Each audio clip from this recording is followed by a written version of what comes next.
Alright guys, this is chapter 11 of Pride and Prejudice. I think it's chapter 33 in total. I'm not 100% sure. We're going to get rocking and rolling. Let's do it. When they were gone, Elizabeth, as if intending to exacerbate herself as much as possible against Mr. Darcy, chose for her employment the examination of all the letters which Jane had written to her since her being in Kent. They contained no actual complaint, nor was there any revival of past occurrences, or any communication of present suffering. But in all, and in almost every line of each, there was one of that cheerfulness which had been used to characterize her style, and which, proceeding from the serenity of a mind at ease with itself, and kindly disposed towards everyone, had been scarcely ever clouded. Elizabeth noticed every sentence conveying the idea of uneasiness, with an attention which it had hardly received in the first perusal.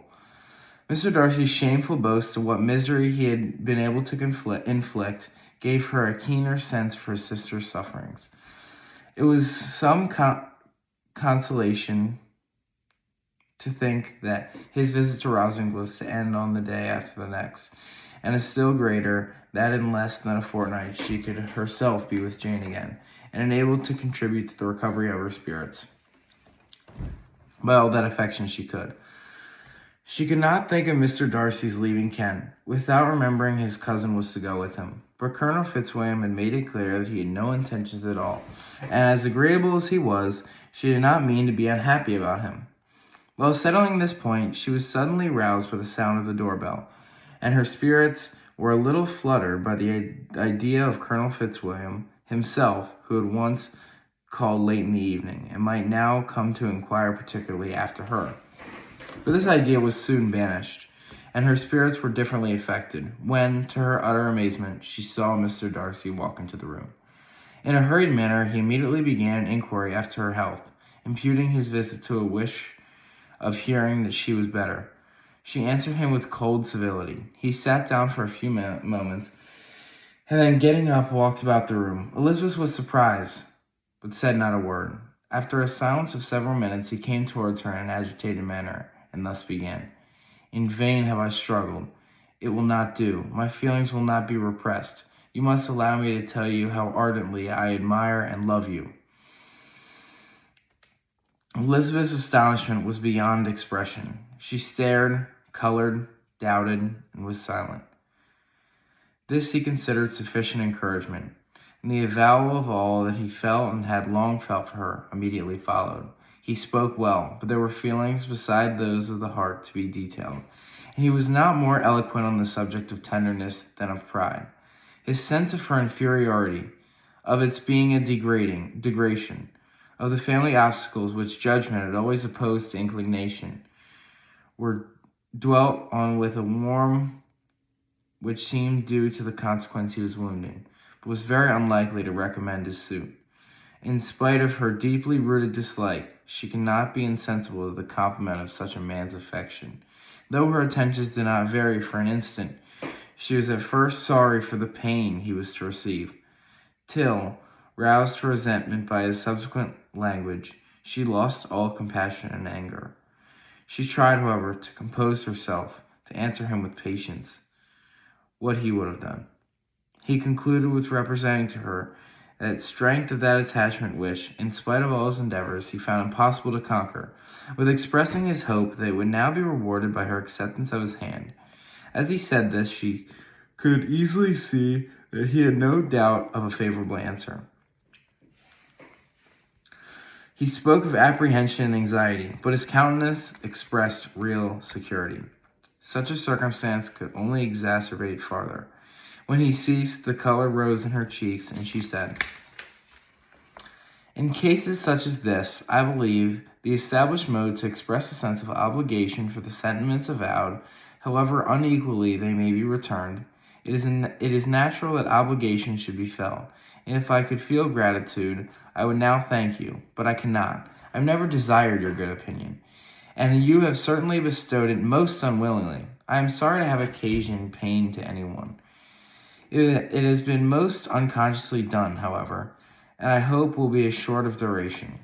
The feelings which, you tell me, have long prevented the acknowledgment of your regard, can have little difficulty in overcoming it after this explanation. Mr. Darcy, who was leaning against the mantelpiece with his eyes fixed on her, seemed to catch her words with no less resentment than surprise.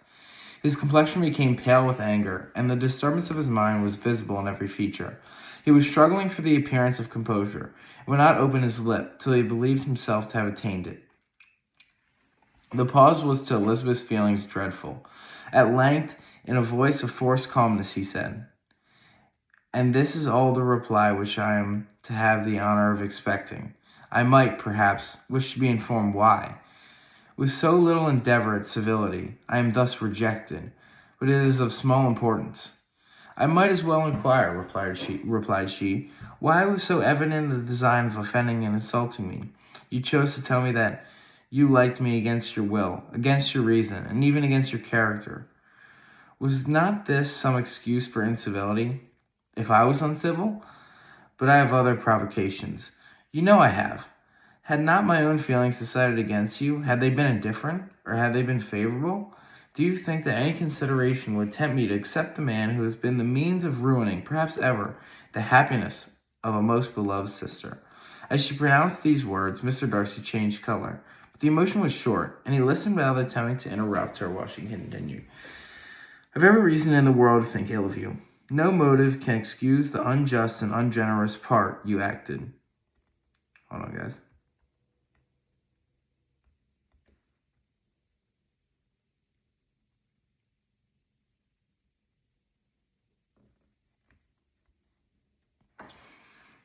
You acted there. You dare not, you cannot deny that you've been the principal, if not the only means of dividing them from each other, of exposing one of the censure of the world for caprice and instability, other to its desertion for disappointed hopes, and involving them both in misery of the actuous kind. She paused, and saw with no slight indignation that he was listening with an air which proved him wholly unmoved by any feeling of remorse. He even looked at her with a smile of affected incredulity. "Can you deny that you have done it?" she repeated. With assumed tranquility, he then replied, "I have no wish of denying that I did everything in my power to separate my friend from your sister, or that I rejoice in my success. Towards him I have been kinder than towards myself." Elizabeth disdained the appearance of noticing this civil reflection, but its meaning did not escape, nor is it likely to conciliate her. "But it is not merely this affair," she continued, "on which my dislike is founded. Long before it had taken place, my opinion of you was decided. Your character was unfolded in the recital which I received many months ago from Mr. Wickham on this subject. What can you have to say? In what imaginary act of friendship can you defend yourself? Or under what misinterpretation can you impose upon others? You can take an eager interest in the gentleman's concerns," said Darcy in a less... "You take an eager interest in that gentleman's concerns," said Darcy in a less tranquil voice, and with a heightened color. "Who that knows what his misfortunes have been can help feeling an interest in him?" "His misfortunes?" repeated Darcy contemptuously. "Yes, his misfortunes have been great indeed." "And of your infliction," cried Elizabeth with energy, "you've reduced him to his present state of poverty, comparative poverty. You've withheld the advantages which you must know to have designed for him. You've deprived the best years of his life of that independence which was no less due than his desert. You've done all this, yet you can treat the mention of his misfortunes with contempt and ridicule. And this," cried Mr. Darcy, as he walked with steps across the room, "is your opinion of me. This is the estimation in which you hold me. I thank you for explaining it so fully. My faults, according to this calculation, are heavy indeed. But perhaps," added he, stopping in his walk and turning towards her, "these offenses might have been overlooked, had not your pride been hurt by my honest confession of the scruples that had long prevented my forming any serious design. These bitter accusations might have been suppressed, had I with greater policy concealed my struggles, and flattered you into the belief of my being impelled by unqualified, unalloyed inclination, by reason, by reflection, by everything. A disguise of every sort is my abhorrence. Nor am I ashamed of the feelings I related. They were natural and just. Could you expect me to rejoice in the inferiority of your connections, to congratulate myself on the hope of relations whose condition in life is so decidedly beneath my own? Elizabeth felt herself growing more angry every moment, yet she tried to the utmost to speak with composure. When she said, "You are mistaken, Mr. Darcy, if you suppose that the mode of your declaration affected me in any other way. As it spared me concern which I might have felt in refusing you, had you behaved in a more gentlemanlike manner." She jumped start at this, but he said nothing, and she continued. "You could not have made me the offer of your hand in any possible way that would have tempted me to accept it." Again, his astonishment was obvious, and he looked at her with an expression of mingled incredulity and mortification. She went on, "From the very beginning, from the first moment, I may almost say, of my acquaintance with you, your manners impressing me with the fullest belief of your arrogance, your conceit, and your self-disdain of the feelings of others, were such as to form the groundwork of disapprobation, in which succeeding events have built so immovable a dislike. I had not known you a month before I felt that you were the last man in the world whom I could ever be prevailed on to marry. You have said quite enough, madam. I perfectly comprehend your feelings, and I have now only to be ashamed of what my own have been. Forgive me for taking up so much of your time, and accept my best wishes for your health and happiness." And with these words, he hastily left the room. Elizabeth heard him the next moment open the front door and quit the house. The tumult of her mind was now painfully great. She knew not how to support herself, and from actual weakness sat down and cried for half an hour. Her astonishment, as she reflected on what had passed, was increasing by every review of it.